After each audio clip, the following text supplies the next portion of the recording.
అందరికీ నమస్కారం అండి. ఈరోజు మెయిన్స్ సెషన్ 1 రిజల్ట్స్ రిలీజ్ చేశారండి. Narayana group of educational institutions కి తీసుకుంటే 300 మార్క్స్ కి 300 మార్క్స్ 6 స్టూడెంట్స్ ఉన్నారండి.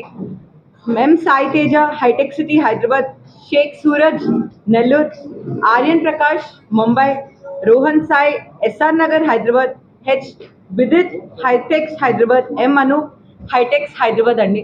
ఓవరాల్ గా ఈ మెయిన్స్ సెషన్ 1 ఎగ్జామినేషన్ 11,70,000 స్టూడెంట్స్ రాశారండి. దానిలో 100% తీసుకుంటే 23 స్టూడెంట్స్ ఉన్నారు పాన్ ఇండియాలో. దానిలో నారాయణ గ్రూప్ తీసుకుంటే 8 స్టూడెంట్స్ కి 100% వచ్చిందండి. ఈ 6 స్టూడెంట్స్ కాకుండా అమోఘ్ అగర్వాల్ బెంగళూరు నుంచి